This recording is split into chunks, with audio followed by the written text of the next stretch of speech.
Motherhood. 1 minute, you're mom of the year. I love you, Mommy. Then the next, not so much. From bath time to bullying, from potty training to puberty, parenting is full of challenges. But one thing is for certain, you are not alone. Welcome to Modern Mom Probs. I'm your host, author, mother, parenting expert, Tara Clark. Join me while we tackle today's modern mom problems. Welcome back to another episode of Modern Mom Probs. I'm your host, Tara Clark. Today, we're going to be exploring motherhood after infertility and loss. This is a topic that I really hold near and dear to my heart. Today, I'm joined by Alex Kornswiet. Alex and her husband were high school sweethearts and always knew that they wanted to have a family. Similar to me and my husband. She and I have a lot in common. Alex, unfortunately, her path to motherhood wasn't exactly what she had expected it to be. It was a very long and difficult road. She wrote about it in her book, How to Help Friends and Family Through Infertility, How You Can Offer Support, What to Say in Understanding Infertility. Alex, welcome to the show. Thank you so much. Thank you for having me. I'm so happy to be here with you. Me too. We've been friends on Instagram for a really long time, but yes. we've never actually met in person. And so now here we are. So I'm thrilled to have you. And I'm really excited to be talking about this because like I said, this speaks to me and I know this speaks to a lot of moms out there as well. So Alex, you had a very long path in your journey to motherhood. Now you are the mother of 3. So tell us how you got to where you are today. So as you said, it was not a linear journey at all. And so basically, when we first started trying, I thought it was going to work out. We pretty quickly found out that IVF was going to be our only option because I had one fully blocked tube. And I felt lucky that we even got that answer pretty quickly. And so in 2016, we did our first round of IVF. And again, I think we got very lucky because I got pregnant the first round of IVF and I had my first son in 2017. I was very naive, I think like a lot of people, where I thought that if I had embryos and the IVF worked, that it would just continue to work again and again. And it did not. We tried a frozen embryo transfer and multiple transfers got canceled because my lining wouldn't grow, which I had never heard of before. And I think that's a problem for a lot of people. It was just stuck very thin and the doctor was not comfortable with that.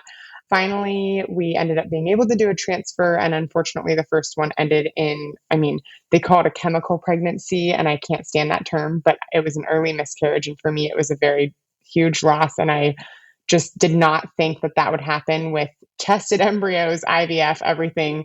And so we had our first loss in 2018. And then I actually changed doctors at that point because I was just kind of ready to move forward.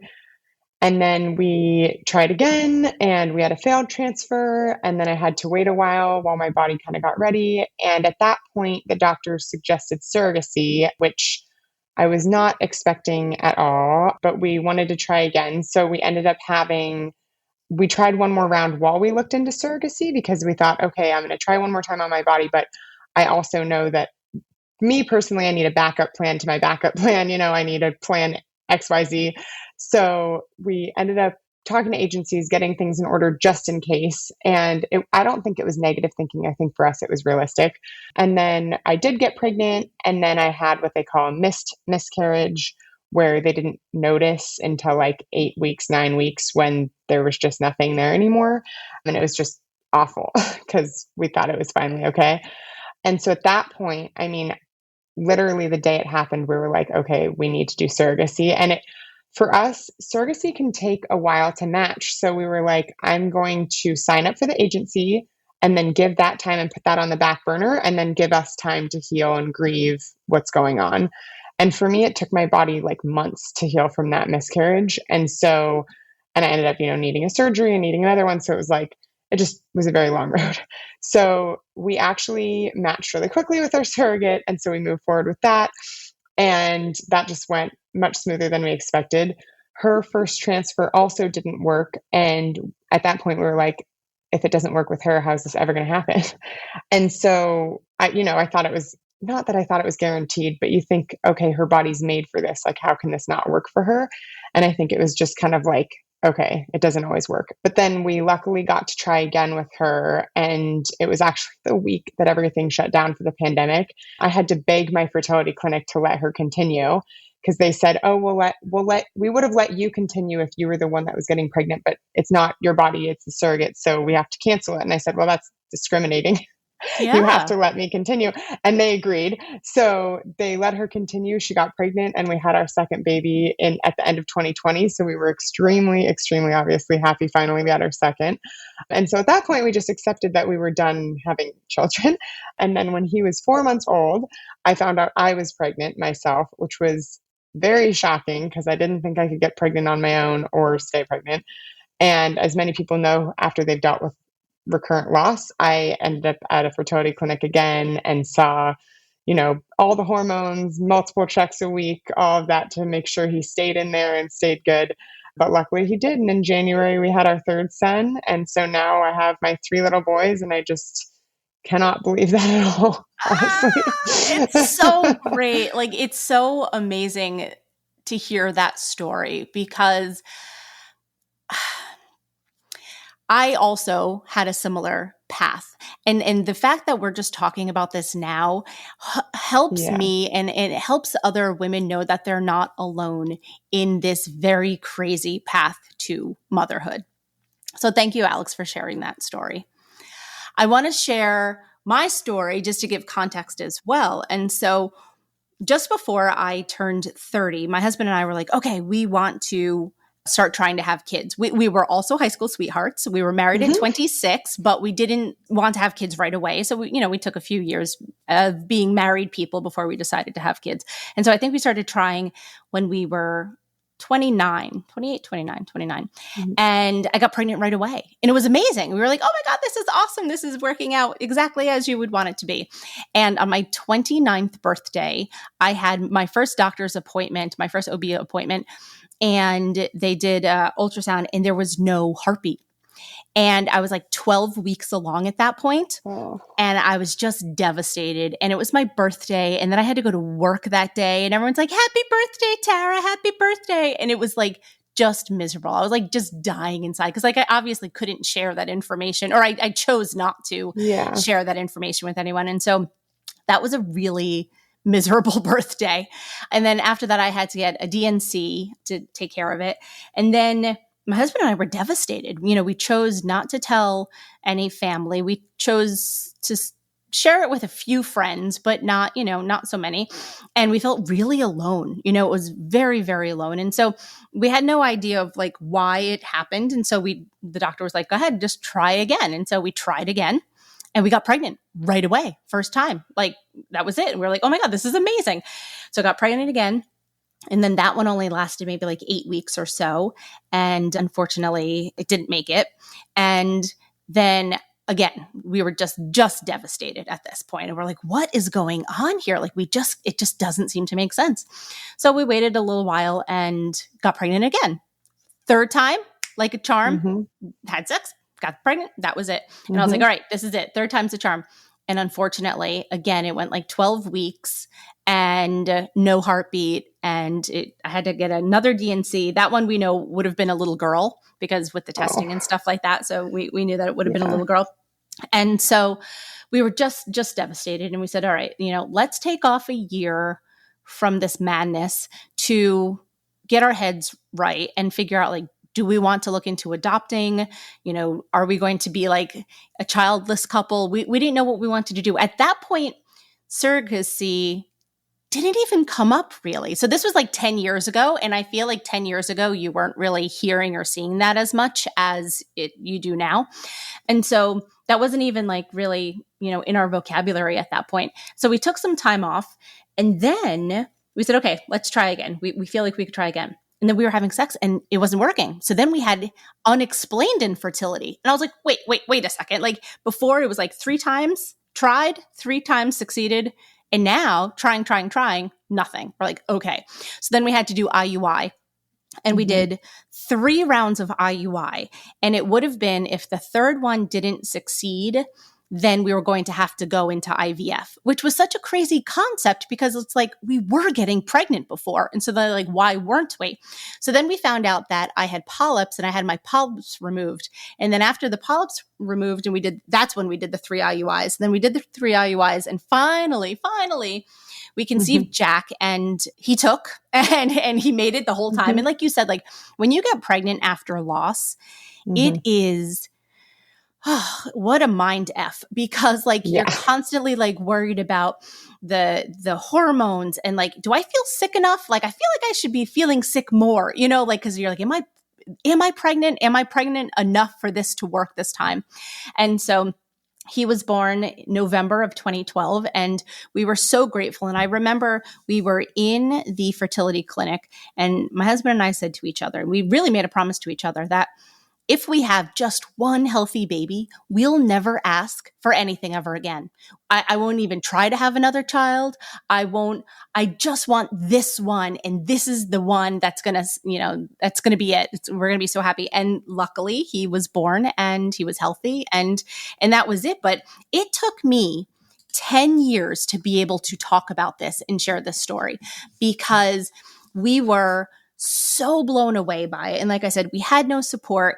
There was no social media where people were talking about this kind of stuff then. Now we could share this. There are podcasts, people talk about it on Facebook and Instagram and TikTok. None of that was going on 10 years ago. So we really, truly felt like we were on an island. So my question to you, Alex, is like, what advice do you give women that are in that situation? Yeah. So, I mean, I think personally, like, thank you so much for sharing your story as well. And I think that it's so powerful for people to share, but I also know that not everyone feels comfortable sharing. And I think that's perfectly okay. I think it's a very personal decision. And like you were saying, with pregnancy after loss is just so different. Like, I have a very unique perspective where I had not experienced loss, even though I got pregnant with IVF with my first. I hadn't had any loss when I was pregnant with him. And so I thought it was like a blissful, like I didn't know anything. And then when I was pregnant with my third, I didn't trust my body at all. And so I just felt like I don't think I really enjoyed the pregnancy very much. I was just really nervous the whole time. But I think that in general, I also thought that there was a point where, well, we got lucky with our first one. Before him, I didn't think we'd have one. And then when we had him, because that worked out well, I really thought he was going to be an only child for a long time. And that's obviously 100% okay. But we were really so deep into trying for a second one that I remember having conversations where like, it's okay if we just have him, but like we were so deep into it that it just felt really hard to let it go. And for me personally, I think when you get to that point where you don't think you're going to become a mother or when you're really deep into it, I think it's okay to just basically do what you need to do for yourself. Talk to your spouse if you have one, figure out, do you want to come up with next plan? Do you want to take a break? Do you want to figure out maybe like how far into it you're going to go? I know financially for people, it's a really big burden as well, but also emotionally. And I think that not everybody, the same path does not work for everyone. And I think one of my biggest pet peeves, and I think this is true with most people, is that when people are in that situation, a lot of people will just say, well, it'll eventually happen. Just stop worrying, just relax, just go on vacation, all these really not helpful pieces of advice. Yeah. And I would say, first of all, don't say that to people. And second, like when people do say that to you, I think it's okay to say, I actually don't know if it's going to happen for me, And I think that just responding to people in that way, I feel like some people can think it comes off as rude, but it's just the truth. And I know for me, like when we were trying for our second and I was just really did not know if it was going to happen or not. A lot of people in our lives, both close and not close, would say, it's going to happen. I know it's going to happen. And I finally was like, no, you don't know it's going to happen. I don't know if it's going to happen. Nobody knows if it's going to happen. And it was just one of those things where it was like, they kind of stopped then because they realized maybe that wasn't the right thing to say. And I think instead, just, having people around you that will just say, you know what, this really sucks. I'm really sorry. no one deserves to go through this. I'm here for you no matter what. I think having that support system, whether it's like individuals in your life or finding a support system on social media that really understand where you're coming from and will support you in the right way that works for you, I think is just so important, because I think everybody needs support in different ways, but you also don't need to be surrounded by people who are telling you to just stay positive when you just are not feeling like that's the right thing for you right then. So I think just, yeah, I would say having a support system that really knows you and knows what you need, and you feel comfortable communicating also what is right for you in the moment. And when people understand that that can also change, what I need today for support is not maybe what I'll need tomorrow. And maybe today I feel like I want to give up, and maybe tomorrow I don't want to give up and I want to keep trying. And also that phrase, give up, like if you do stop trying, you're not giving up. That's not really the right phrase. And so, yeah, I would say figuring out kind of what works for you, and also having that support system that can back you up in a really true, meaningful way.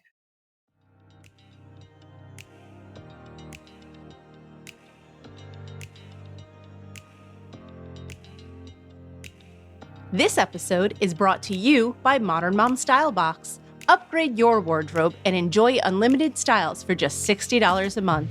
Modern Mom Style Box is the first rental clothing subscription designed exclusively for moms and moms-to-be. Get started today with a free trial. Use promo code PTO. Yeah, I think it's important to advocate for yourself there at Absolutely. the point. And that's what you said. And so you're an advocate for surrogacy. So I want to explore that a little bit, because as I mentioned, that really wasn't such an option for us 10 years ago. Yeah. Or maybe we just didn't get that brochure. Or maybe I literally did get brochures. So I feel like maybe that was a brochure I didn't get. So what should women consider if they're looking into it? Yeah, so surrogacy is something that I think is very misunderstood in a lot of ways, but also most people have either not heard of it or they don't know a lot about it. I think that the reason why we were offered surrogacy as an option, which honestly we didn't even consider at first, nobody thinks they're going to go there, is because we already started our journey with IVF. Most people have to go a really long way, like you, to get to even maybe IVF, where they try naturally, then they try IUIs, or they try medical cycles. For me, because of my anatomy, I had to go straight to IVF. So I think that's also kind of why I was fast forwarded to IVF. And then because we were doing cycle after cycle of tested embryos and it still wasn't sticking, and my body, I have so many infertility diagnoses that I think eventually the doctor was like, this is just probably not going to happen. And I think, again, not like that was easier, but I actually felt grateful that we got a solid answer from him and a decision. I think when you're talking about unexplained infertility, that's harder because it's really hard to know what to do next, or if you're going to do something, because there's no reason why it's happening technically. For me, there were 100 reasons why it wasn't happening. And so I at least had answers, my tubes were blocked, my lining was thin, I have PCOS, I have Hashimoto's disease, I had recurrent loss, I have all of these things and more. And then also I got diagnosed with Asherman syndrome, which is where there's scarring. And then I had to have surgery for that. And so I think because I had so many reasons why I couldn't stay pregnant or get pregnant, that it was easier for the doctor to suggest that. And it was easier for us to accept that. But if you are interested in moving forward with surrogacy, I think that cost is a huge, huge factor for people. Surrogacy is very expensive. It depends where you do it and how you do it. You can go through an agency, which is more expensive, but then there's also, it's a little bit more controlled and you feel like there's more trust there because they're vetting people. Whereas if you go down an individual path, that can be kind of scary because unfortunately there are people out there who will scam people. And it happened to a friend of mine on Instagram where they thought they were going to go into it and the woman was collecting money from people and she was never intending to be a surrogate. This happens with adoption too, where people scam people. It's actually unimaginable to me that people do this. It blew my mind. I literally didn't even think about it until you just said that. It wasn't even a thought in my mind. Yeah. And I mean, hopefully it doesn't happen a lot, but I think unfortunately it does happen. And that's why it's a really scary thing to do something with someone you don't know. However, I do think social media has helped because I think that there are now people that are connecting with surrogates or intended parents, which was me, through social media. So they feel like they're a bit vetted more. They see them on there. They can talk to their personal friends. And obviously you never know, but I do think people are connecting there.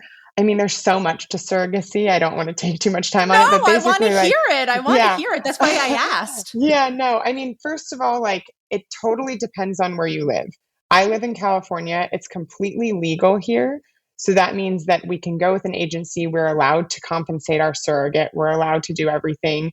And also when we're doing it, we file for it while she was pregnant. So when the baby was born, our names were on the birth certificate.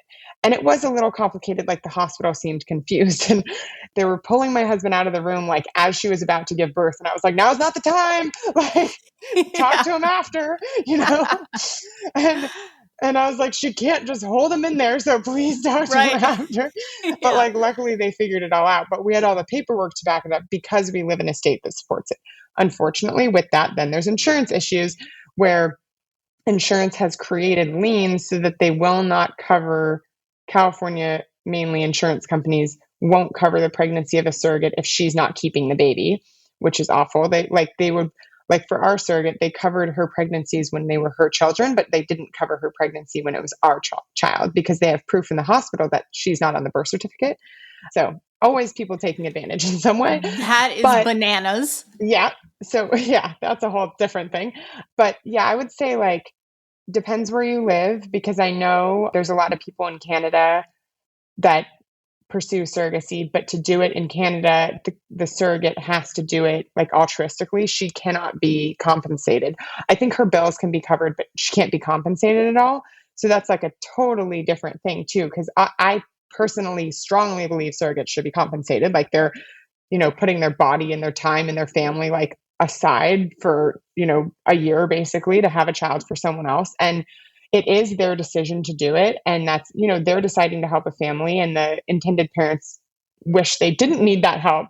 But at the same time, I still think 100% surrogates should be compensated. And so that's where it's really frustrating because it's not legal in a lot of places. Actually, a lot of agencies in California work with people from all over the country, and the surrogate will be based in California, and then the intended parents will be somewhere else. I also know that some people go overseas for surrogacy because it's maybe less expensive or there's more options. And I think that in general, if you're exploring it, it's logistically, you have to figure out where you're going to do it, how you're going to do it, cost. But then there's a huge emotional aspect where you have to be completely okay eventually, I don't think completely okay is the right word because I don't think you're ever completely okay, giving up pretty much every aspect of control. Because you're already out of control during infertility, you're already out of control. But at least when you end up being the one that's pregnant, you can, you're controlling what you're eating, you're controlling that kind of things. Whereas our surrogate was pregnant during the pandemic. So I literally would only see her once in a while outside of the appointment because I would go just to say hi, but we almost never saw each other. And so it's, and the thing is I've talked to her a lot about it before, during, since, and I did not want to be so overbearing. She had been pregnant before. She gave birth to 2 healthy babies. I trusted her body. I wanted her to do what she knew how to do. I didn't want to tell her what to eat or how to do anything because she knew how to do that. But it's also kind of hard sometimes not to, because it's I don't know, I think you let go of a lot of control and you realize kind of what's important. And I think the mindset that I got into is just he's healthy. That's all that matters. He's healthy. He's on the way. We're going to have him. The other aspect of surrogacy that I did not consider at all until after our son was born is that your mental health as an intended parent is very important. And just because, and I know that sounds crazy that I didn't think of that, but once he was on the way, I just thought, okay, I should just be happy. I shouldn't complain anymore. It should only be sunshine and rainbows. And it felt, obviously we were very grateful, but there's a lot of complicated emotions associated with not carrying your own child. And I was still really angry that I couldn't carry him, even though I wouldn't change anything because he's here. But then I had also dealt with all this loss that I had never really grieved because I just kind of pushed forward into the next cycle, into the next cycle. And then when he was finally born, he was actually born on my birthday. Oh, I love it. Yeah, in 2020. And so he was born on my 32nd birthday. And so that was very special because she was induced and the doctor chose the date and I laughed. And she's like, "What's so funny?" I was like, "That's my birthday." It's But the then, best. yeah, but then she asked if I wanted to change it. And I was like, "There's no way I'm having any say in this. The doctor picked that day for a reason. We're just going with that." Like, I wanted to know, like, I didn't, you know how it is with this. Like, you don't want to choose something else and then have something happen and have any regrets. I was like, "Listen, Yes. he chose this date. This is the date. This is when it's happening." So, but what happened is about a month after he was born, early newborn days are hard anyway, but I started having these really intense nightmares that something was going to happen to both of my kids. And I couldn't sleep even when he started to get a little more sleep. And I was just so anxious all of the time that something bad was going to happen to one of them. I was just so scared, and irrationally so. And I ended up starting to see a therapist and talking to a therapist. And she was like, "You're having, postpartum anxiety." And I was like, "I didn't know that I could have that because I didn't give birth to him." But it makes sense because there was all this loss and all this grief that I had never processed. And I think with that, one of the biggest issues for me, and this is actually something that I'm trying to figure out a way to, like, I have an idea for something in the future that I'll talk about later. But basically, intended parents do not get a lot of support throughout the surrogacy process because people just expect that they should be happy and get over anything that happened before and just it's happening now.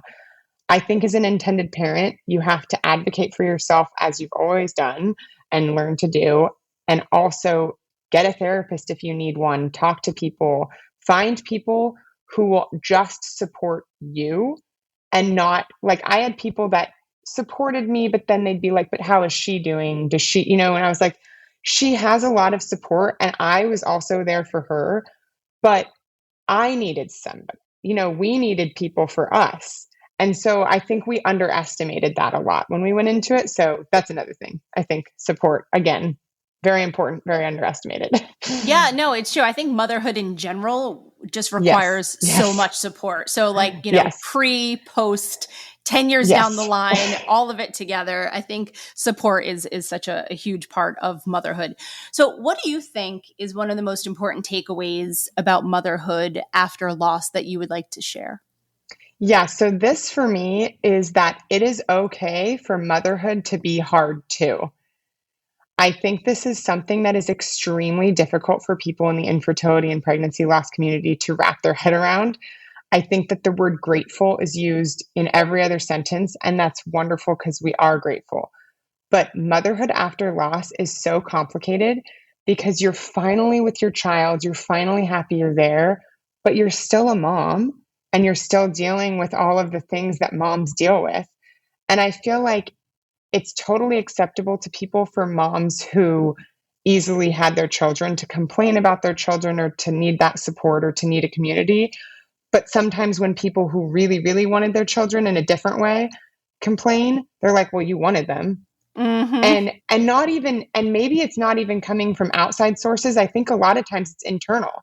I think a lot of times we think, "Well, I can't complain because I wanted them," or "I can't have a hard mom day because I wanted them." And I mean, we also know a lot of people that don't have kids yet. So we're like, "Well, so and so doesn't have the kid yet that they want, and I have three, so I can't complain about my children ever." And that's just not true. And I feel like, in the same day, I can have wonderful, special, perfect moments and also super hard, I want to go cry in a corner and take a minute moments. Yeah. And I think that the biggest takeaway for me with motherhood after loss is that it's okay for it to be hard. It's okay to need support. It's okay to complain. It's okay for it to just be motherhood as it is. And you don't have to justify every single feeling that you have just because of what you went through before.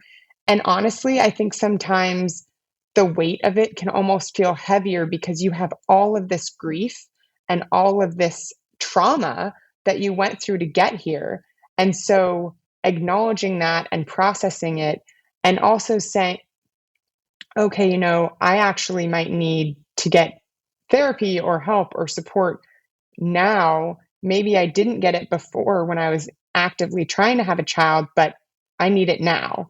And I think just like, it's okay to need help even when you've already become a mother, And I think a lot of moms accept that. I mean, in general, I think that it's hard for moms to ask for help because we kind of want to do everything and we want to just like not have any help. And I'm also very controlling with my kids, like not with them, but with other people with them. Like, I'm like, okay, this is the way things go. Like, I don't know. And I don't like to be that way all the time, but it's like, this is their schedule. This is when they sleep. This is their nap time. Yeah. Yep. Like, this is it.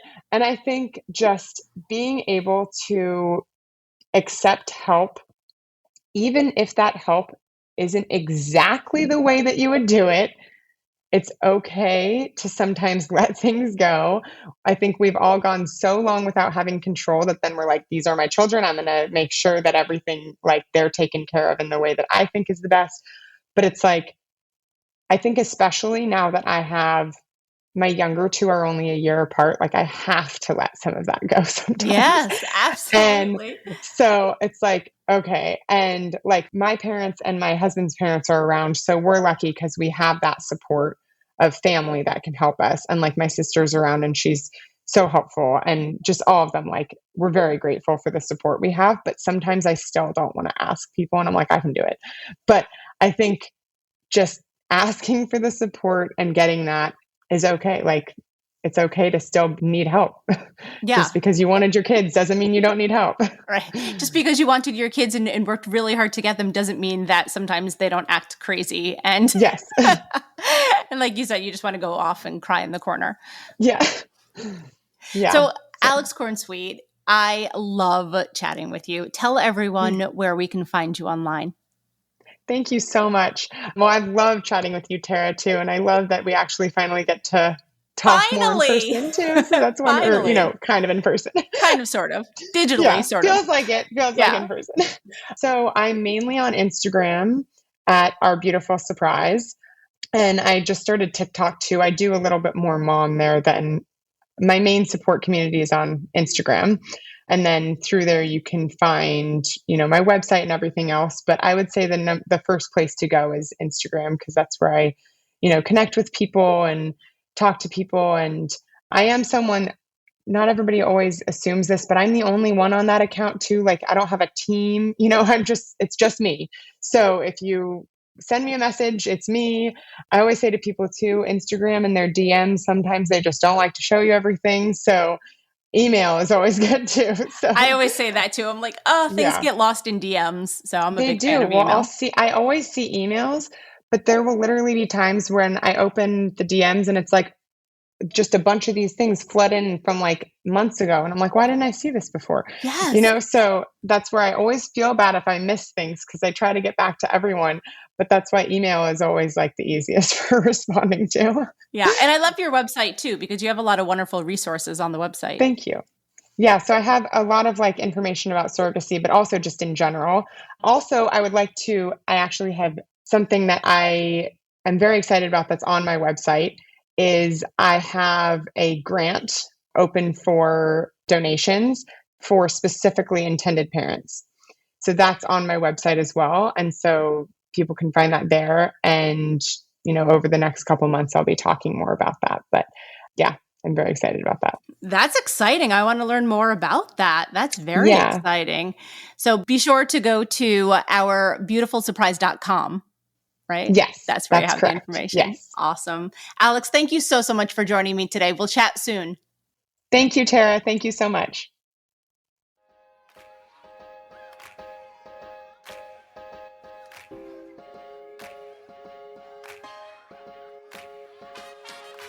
Thanks for listening to today's episode of Modern Mom Probs. I hope you enjoyed our deep dive in today's problem with me, your host, Tara Clark.